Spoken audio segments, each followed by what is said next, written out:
Welcome to my channel. And this is English Podcast Station.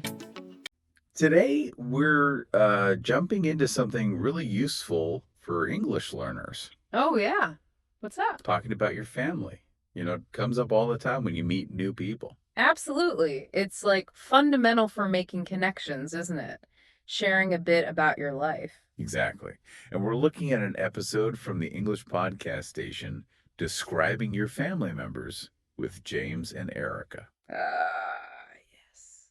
A good resource, especially for beginners. Totally. So our mission here is really to break down the key vocabulary and phrases from that episode. So you feel, confident describing your own family in English. Right. Let's get into it then. Where's a good place to start? Well, the podcast logically begins with the people closest to you, your immediate family. Immediate family. Yeah. So there's usually the people you live with or are really, really close to. That's the idea, your core unit. And the episode starts with the most common words. Okay, like father, dad. Yep. Father or dad, mother or mom, brother and sister. The absolute basics. Can't get more foundational than that.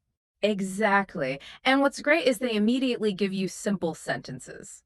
Context. Always helpful. What kind of examples? Things like, my father is very kind, or my mother cooks delicious food. Okay, simple. And my brother is older than me. My sister loves music. Really clear, straightforward examples you can adapt. Yeah, you can sort of slot your own family details right in there. And even those simple sentences, they start to give a little flavor, don't they? A hint of personality. True. It's not just, this is my brother is older. Adds a bit more. Mm-hmm. So, after the immediate family, what's next? Right, because family is often bigger than just who you live with. The podcast brings in the extended family. Extended family. So who does that usually cover? What? You've got grandfather or grandpa, Yeah. grandmother, grandma, grandparents. again, uncle, aunt, and cousin. Those relatives outside the immediate household. Got it. Important people for many, many learners. Definitely. And again, the podcast gives examples, right? Yes, exactly. It follows the same pattern. Helps reinforce the words. So what do those sound like? You hear things like, my grandfather tells great stories. Nice. My grandmother lives in the village. My uncle is a doctor. Okay, pretty clear. My aunt loves to bake cakes. And my cousin and I are best friends. See, those examples also show different relationships and like little facts about them. It's useful. Very useful. It makes it more real. Okay, so we have the who.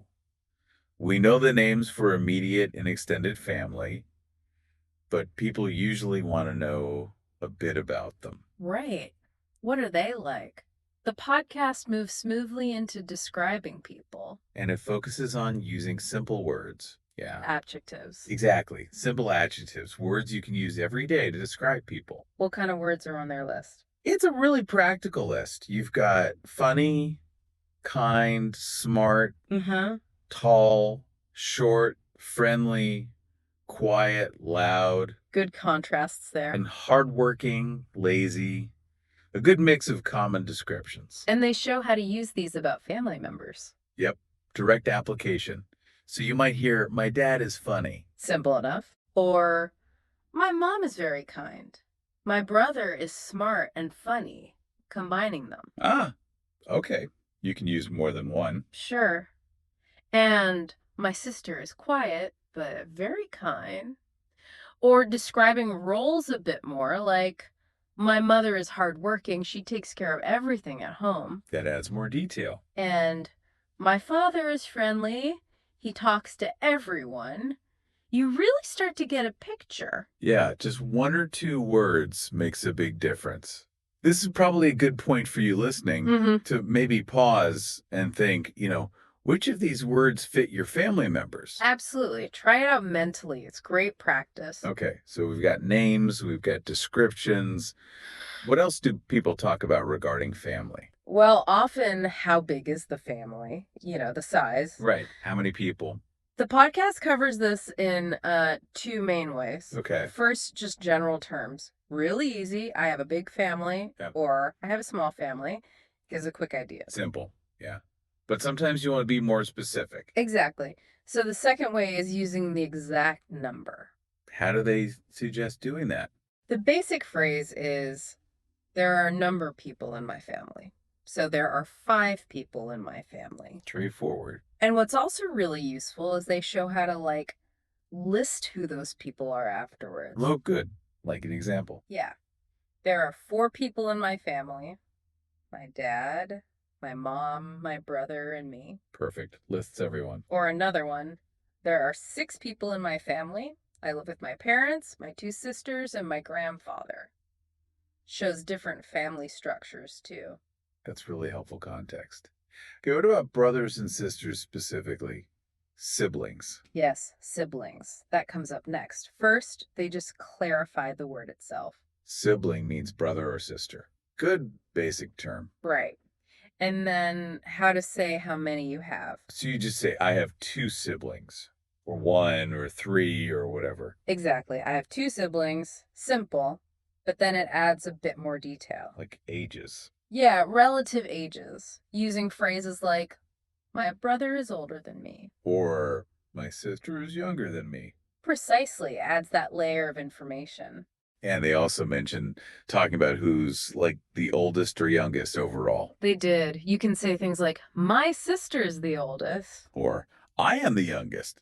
Another common way people describe their family setup. It all builds a clearer picture. Okay, so we know who they are, what they're like, how many there are, sibling order.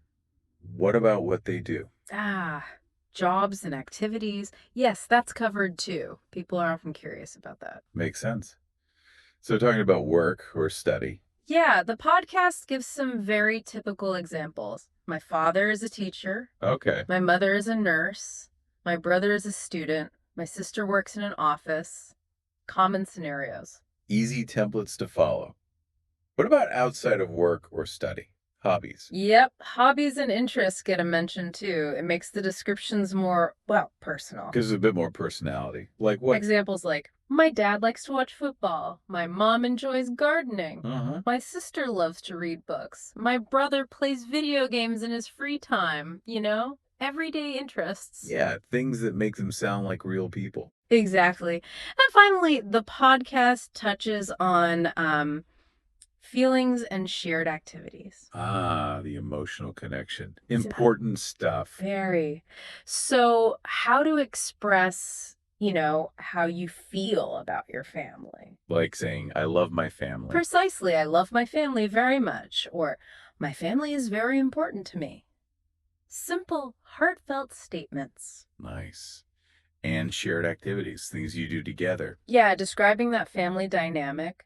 They give examples of things families often do. Okay, like what? We like to eat together, a very common one. True. We go on picnics every month, we have fun during holidays, and we always help each other. Those phrases really give a sense of the family bond, the shared life. They do. It rounds out the whole description nicely. So it really sounds like that English podcast station episode packs a lot in for beginners. It definitely provides a solid foundation, covers all the key areas you'd likely need. Yeah, from the absolute basics, just the names, right through to describing personalities, family size, jobs, hobbies, even feelings and activities.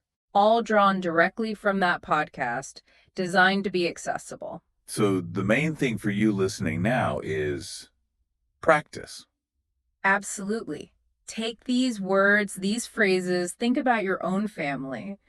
Try saying the sentences out loud. Yeah, make it personal. That's how it sticks. It really is. Confidence comes with using the language. Okay, so as we wrap up this deep dive, here's something to think about. Which person in your family do you think you could describe most easily in English right now? Or maybe, who's the most interesting to describe? Ooh, good question. Yeah, think about why. What specific details about them jump out at you first? That could be a great focus for your next practice session. That's a perfect place to start applying all this.